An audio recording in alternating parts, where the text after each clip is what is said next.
Ballantyne, who plays Meg Jackson in the series, of course, and Patsy King, who plays the Governor, Mrs. Davidson.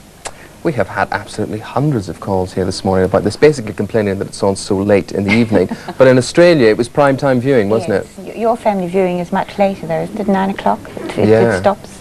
But when you look at the styles in this programme, when was this all actually recorded? It must have been yonks ago. 1978 they started recording, went to air in 1979. We haven't done it for 3 years. It's been finished for 3 years. And I went out of it 6 years ago. Absolutely. And let me put you in touch with some of these, and we've got calls about that too. From Worsley, Mary Lilly. Hello, Mary.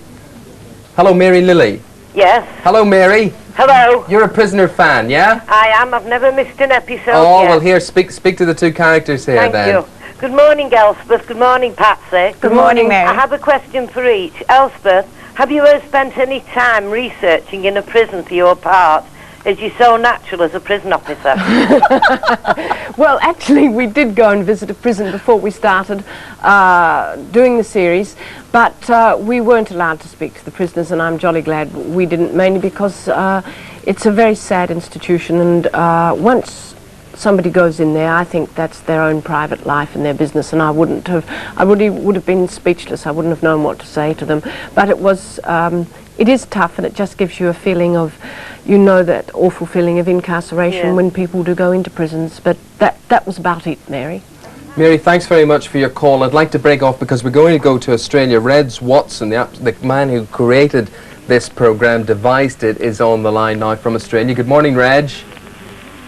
Good morning. Hello, Reg. Thank you very much indeed for joining us. We're quite short of time here at the moment, but basically, why did you decide to devise a stage show as well as the television programme?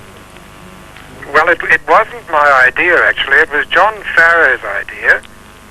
He's producing it in Britain, and when I first heard that he'd suggested it, I thought it was a marvellous idea, and had long discussions with him between Sydney and London on the telephone, and sat down and wrote it.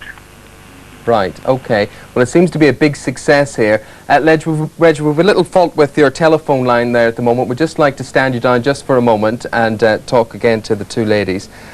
As actresses, I mean, okay, we all talk tongue-in-cheek. I mean, basically, this has cult following, apparently. But as actresses, I mean, you're laughing at me, what am I going to say here? Are you embarrassed being associated with it? No, why should we be embarrassed? I mean, let's face it, I mean, I have never seen such a set in my life. I mean, really. Well, I think something must have happened to the series since it came to England. Because some of the set is part of the television studios, and I'm sure your building is quite solid, ours is, in Australia, and a lot of the corridors that you see on television are the things that also, I have a lot of prisoners who are trying to tunnel out, you see, and maybe they've made the foundations a bit weak. Well, that's not a bad answer. Mike Harland has phoned in from the Isle of Sheppey. Hi, Mike. Hi, Mike. Morning. Mike Harland. I had the pleasure of meeting the two ladies after their performance at Wimbledon, and so good morning again. Good morning. Hi. Is there any chance, now the series is popular in England, that you could possibly do a new series in Australia, or is that the question? I think all the storylines have been tried. Yes, I agree. I think 8 years is long enough for that particular series. There's just so many stories about women in prison. I think you just find you're repeating.